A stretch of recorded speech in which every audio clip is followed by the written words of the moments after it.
Hello, hello, hello. Welcome back to another episode, another version of the Millionaire by Morning podcast.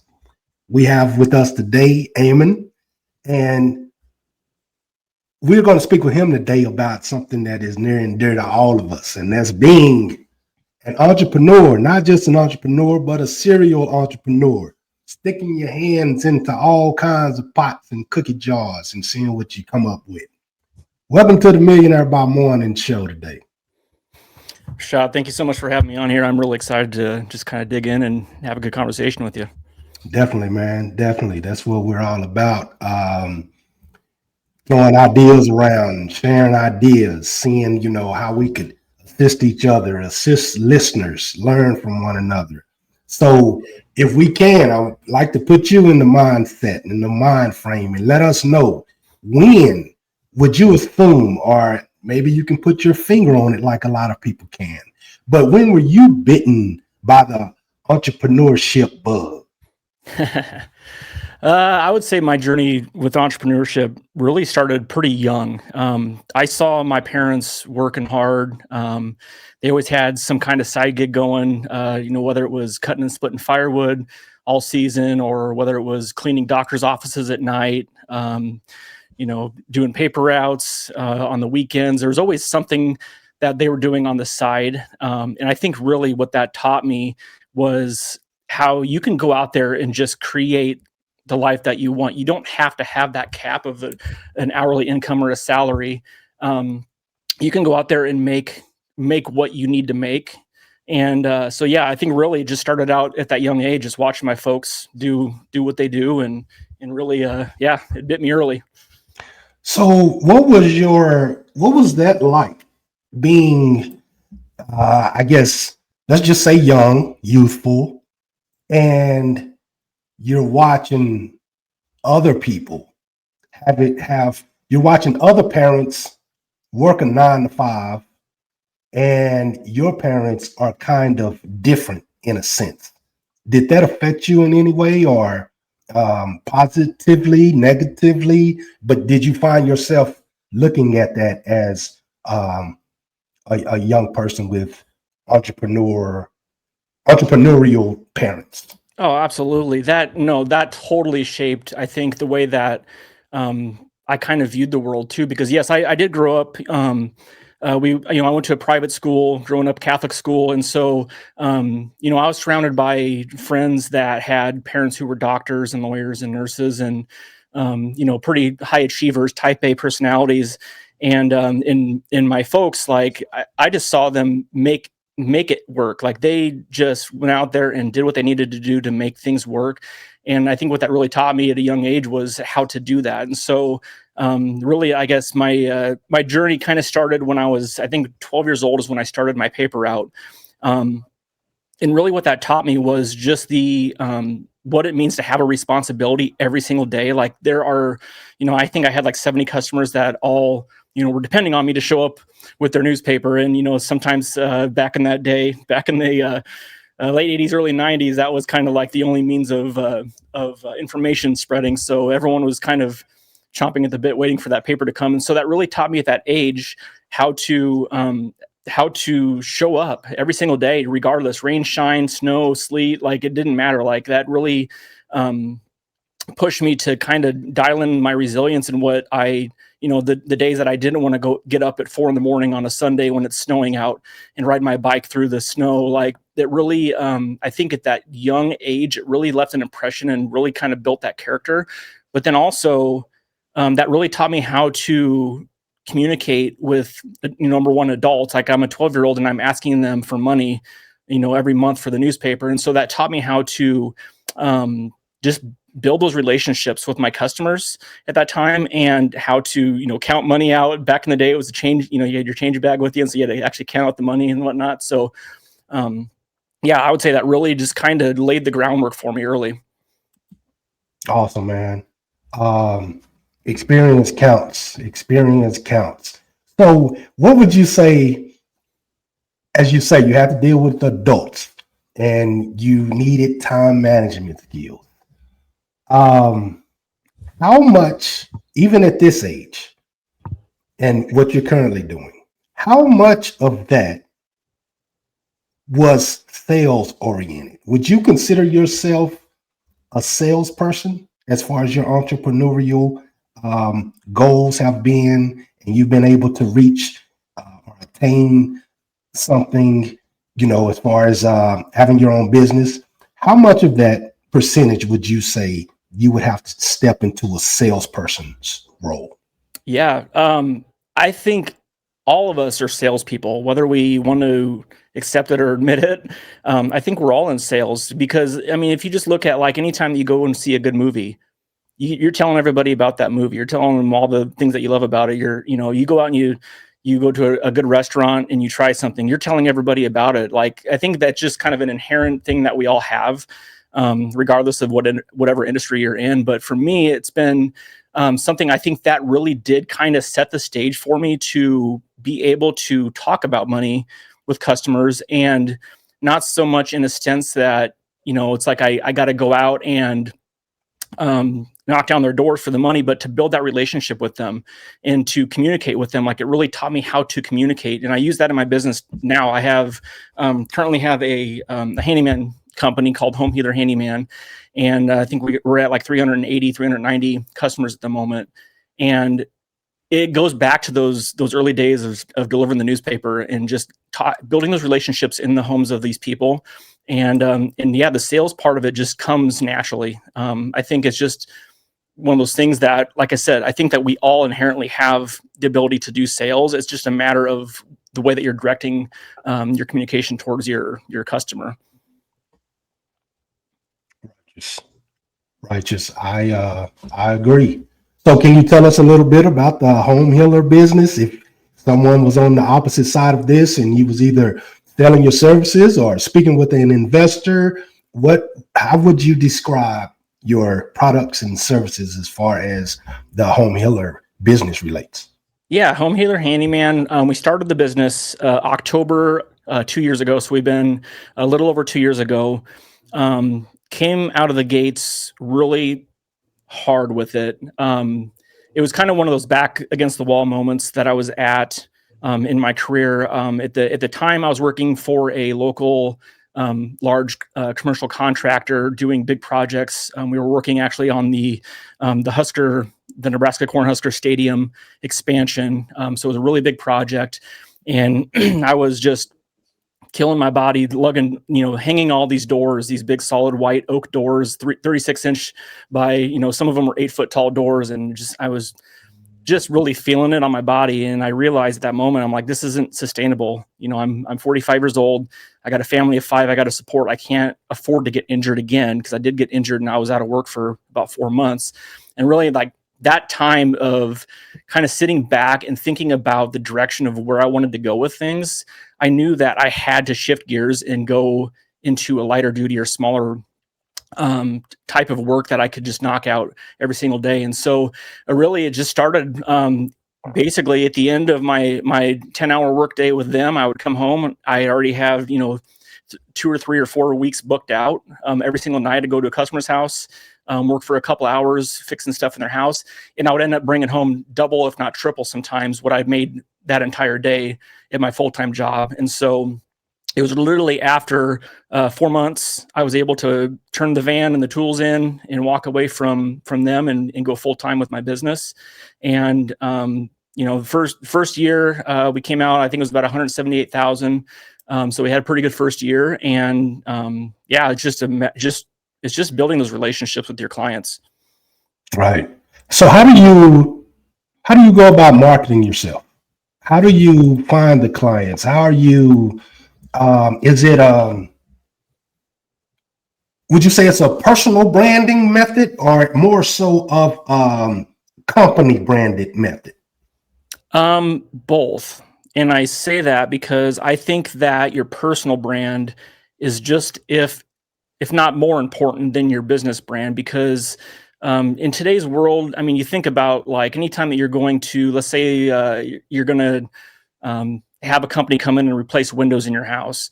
You don't just blindly accept what you see on the business page. Sometimes you dig a little deeper, you get into the reviews, you start looking into, maybe some of the employees that are going to be showing up in your home, and you start looking at their social profiles, and you want to know who's coming into your house. And so I think that personal brand is super duper important, and that's across the board. I mean, if you're going to choose a doctor to to cut you open, you kind of want to know who that is. And so really I have put a lot of my focus and attention on creating both my personal brand and my business brands with Home Healer Handyman. And now I did also start a coffee brand. And so now we're kind of in the process of getting that up and running too. So just across the board, I think branding, it's like one of my favorite things. I love building businesses. I love branding. I love marketing, and just being social on socials and just getting the message out there. Right. I can tell. So is Healer, is that a part of your brand? Can you dive into that and tell us what that's all about? Yeah. So that's where I guess my faith journey really kind of pulls all this in together too. In that time when I was down for about 4 months after I got hurt, I was sitting on the couch going through my healing journey. And I just really, it gave me the opportunity to slow down and just listen. Back in 2020, when the world was shut down and COVID shut everything down, I was still actually out working. I was doing remodeling at that time. And so I didn't get the break that everyone else got with COVID. And so, after I hurt myself and I'm sitting on the couch, kind of looking at my wounds on that, it really pulled me into my healing journey. And I've had some pretty undeniable experiences, I guess I would call them, with my faith and just the way that God healed me. And so that really led me into the Home Healer Handyman. That was part of that journey. And then the Soul Healer Coffee. That was, again, just an opportunity that opened up for me, and everything just fell right into place with it. So Healer, yeah, I'm a product of the healer. So when people say like, oh, you're the home healer, I always tell them I'm not the home healer, but I do work for him. Right. Got it. Awesome. So tell us a little bit about the coffee company, Soul Healer Coffee Company. Yeah, you bet. So again, that opportunity came up just recently. Honestly, I'm only about 3 weeks into that brand, but the opportunity opened up, and it was one of those things where one of my jobs back after my wife and I got married, lived in Colorado. I worked for Starbucks, if I can say that brand, and I learned a lot about just flavors. Like it really opened my palate up to like coffee, and I just really enjoyed like just the different flavors and blends and regions and like that. And so I've always loved coffee ever since that.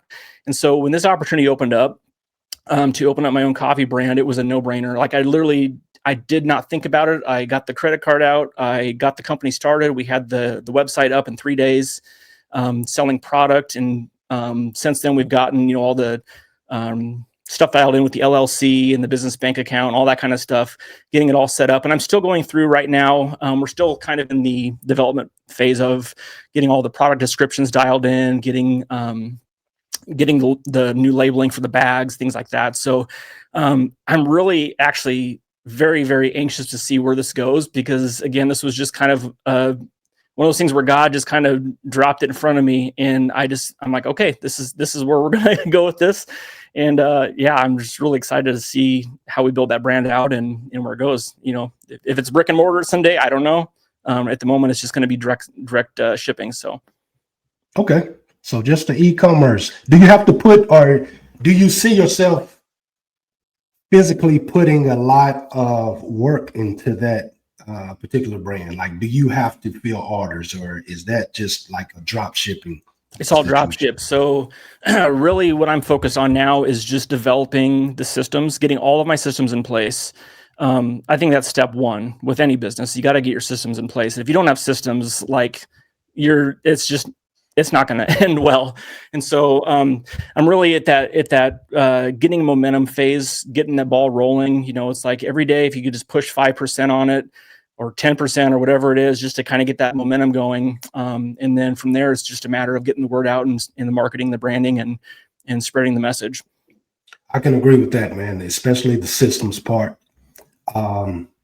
once you have that set up, like you say, things become fun after that, because it is marketing and branding and playing with creatives and making phone calls. But you have to have that system set up to where people can get their orders, and customers can get what they need, because that's the only way you have a business, is if the customers are satisfied. Yeah. Yeah, and just making things duplicatable too. So like, I can take systems from my handyman business and roll them into my coffee business. Once you have your systems in place and you just have a method of in the way of doing things, the operations are going to run so much more smoothly. That's right. That's correct. Which is the story of McDonald's. Right. Yep. Yeah. So what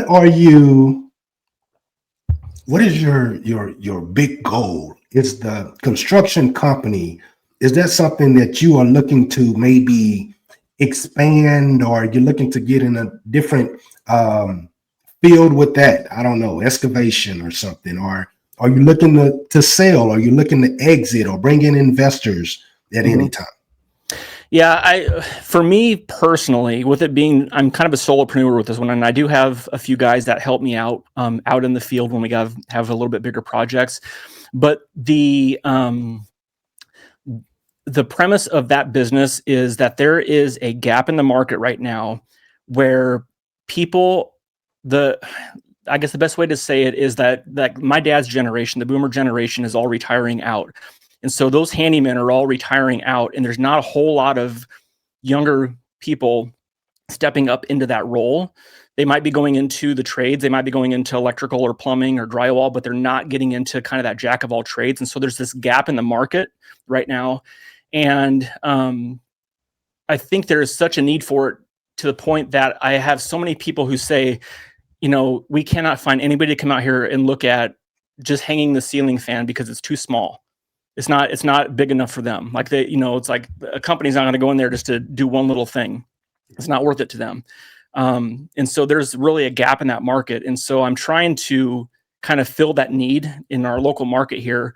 And also, I guess I want to kind of expand on that a little bit too, because through the process of starting this business, I realized that this generation coming up behind us, they don't have the skills and the knowledge to run this kind of a business. It's never been taught to them, because back in the day, you used to follow your dad to work and you'd watch him fix all these things and you'd watch him troubleshoot. And we don't have that as much anymore. And so I have partnered with a couple of guys and co-founded a group called the Golden Gap System Brotherhood. And it's a community where we're bringing in entrepreneurs and handymen and women who want to start and run their businesses and just get the necessary training and skills that they need and the support that they need 24/7. We do live Q&As, and we really just kind of walk through what it looks like to get their businesses up and running and to help them to build their brands, to market, all of that. So I think it's really important to have community like that. With any business, it's important to have community and to surround yourself with like-minded people who are moving the same direction as you. So I think that's something that we really need to focus on as entrepreneurs. Definitely. And now that you mentioned that, I have seen where studies show that we're behind in trades, and there's a whole almost generation, just the point that you're making, that just don't know how to do the work, or don't want to be in the sun or in the elements and are not used to that, Right. So yeah, man, I think what you're doing is commendable, because that's an entirely different business structure that you can take advantage of, because people are definitely going to need to learn and have a community to show them the way. So yeah, I agree with you on that, man. That's definitely healer status there. So you don't foresee any well, you're just building at this point, but you don't see any, if someone came with the check and said, right now we're trying to acquire construction companies, handyman services, is there a number that you could put on your baby that would make you sell? Well, it will eventually get to that point, because with it being a small business, once I close the door, at the end of it, it's closed. So I will eventually get to the point where I will sell the business.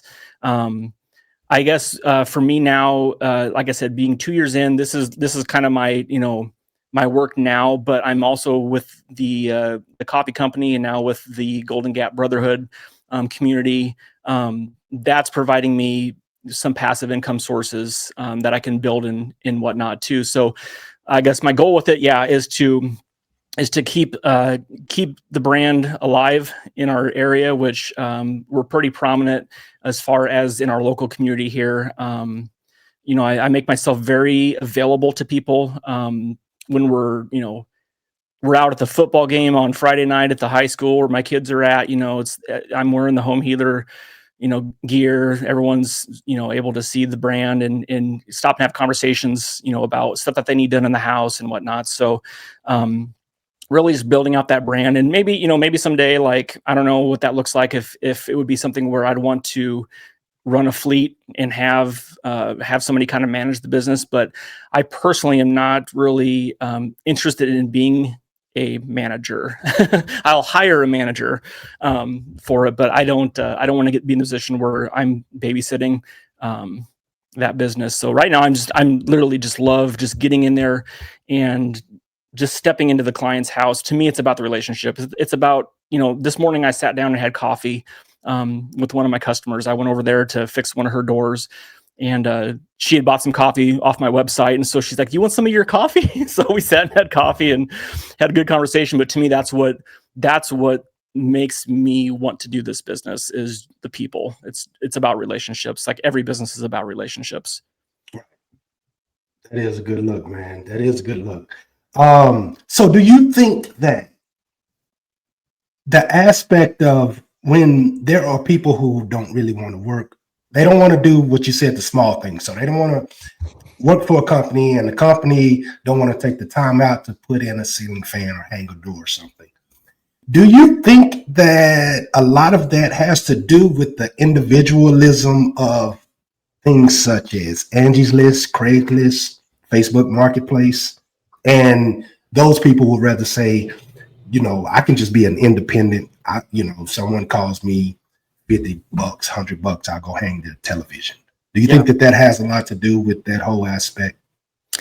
I think the gap is because there's a lot of contractors. I mean, you can just do a search and you'll find 1,000 contractors in your area that'll come out and build you a deck, or do an addition or a remodel in the house. But when you call one of those companies and you're like, "Hey, I got a faucet that's not working very well, and an outlet quit working in the house, and my screen door is broken," like, those companies aren't gonna they're not even gonna look at those, because to them that's just peanuts. But for somebody who has a small business like this, that's the bread and butter. Give me the small list. Like, I absolutely love like, if somebody give me a list of 10 things to do in their house, I'll go in there and knock that list of 10 things out in a couple hours.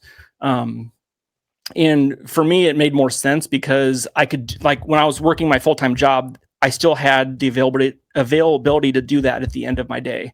I could still go in and knock out a list for them in 1 or 2 hours. And like I said, during in my day job, I was maybe bringing $150 home, for a 10-hour shift after taxes and benefits. But then I would go to a customer's house and I would knock out a list of 10 things and make $400 or $500.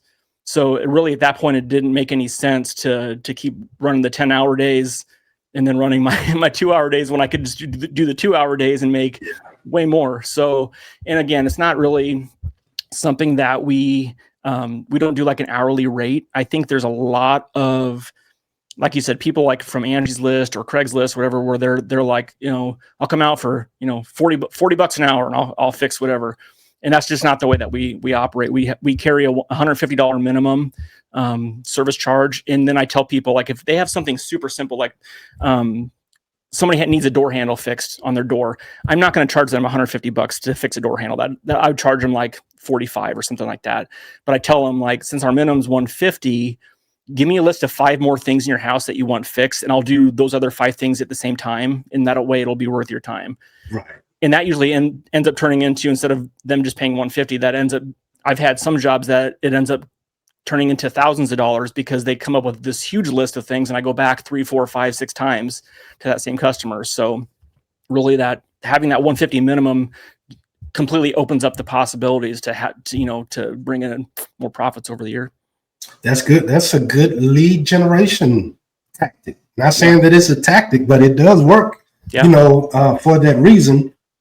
So yeah, man, I see where that's very considerable for business, because what I've noticed about construction companies, and even just people on Angie's List, and you call and you ask for a service, and they using the same technology as the big companies are using. So now they're ending up with the same pricing structure as the big companies. Mm-hmm. So, they punch how many hours. Mechanics do this too. They punch however many hours the job will take, and then that's where you get your pricing structure from. Mm-hmm.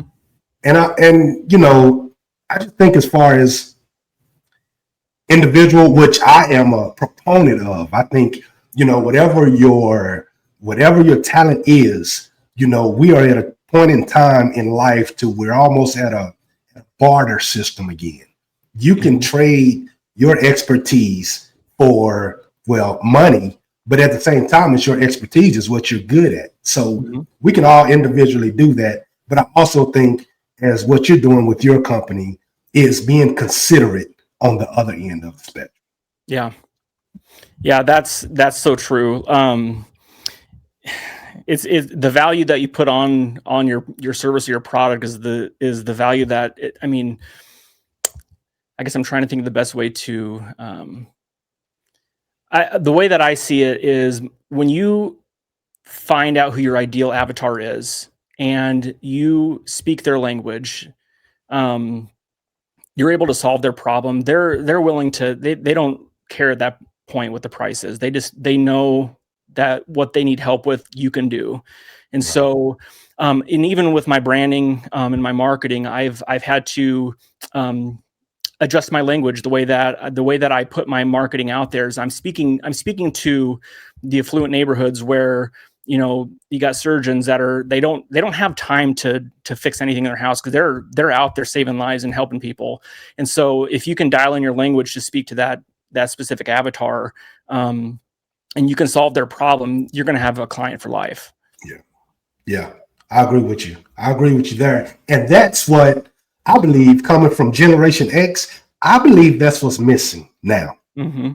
Because I think I went to the same doctor from, I was probably 25 when I stopped going to my pediatric doctor. You know what I'm saying? Just because there was a relationship there and you trusted the guy.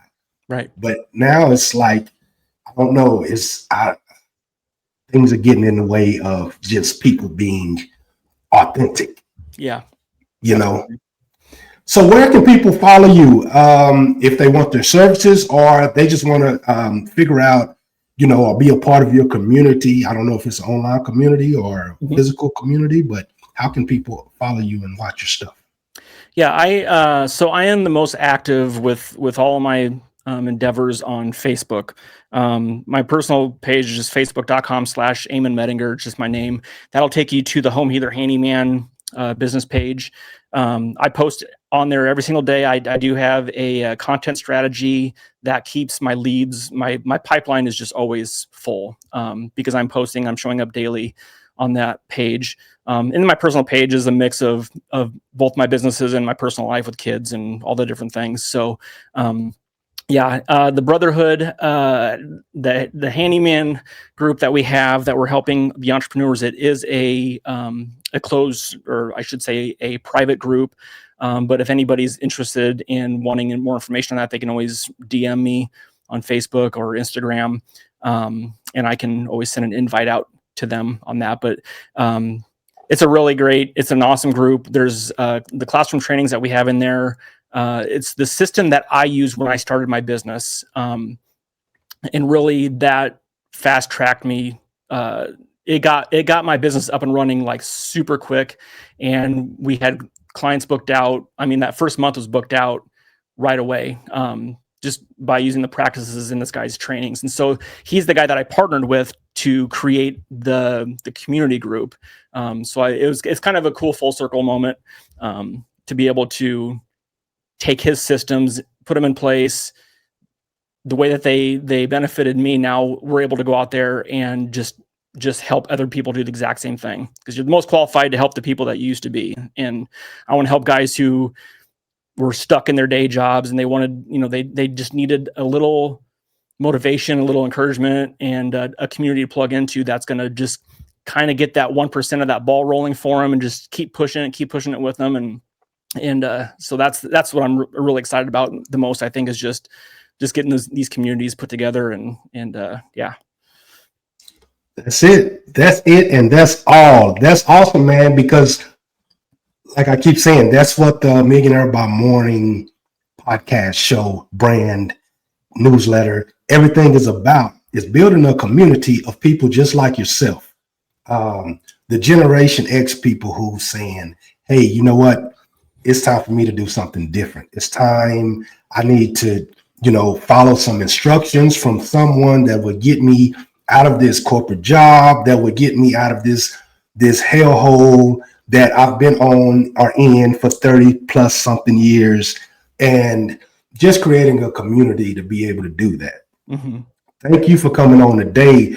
The way that you run your business is a perfect example of how people can really open up to receive. Yeah. Because that's where the customer and the clientele base, you mentioned your pipeline being full. And that's what happens when you just kind of follow your heart and, do what it is that you were meant to do, and do it in a way to where it's not just full of greed, where it's just not, coming down on people. So, I commend you for that. And you have been an excellent addition and interview on the Millionaire by Morning podcast. I appreciate it, Rashad. It's been awesome. I appreciate you having me on. Awesome. Anyone out there listening, just remember to keep making moves, make money so you can make meaningful memories. And I'll speak to you on the next go round.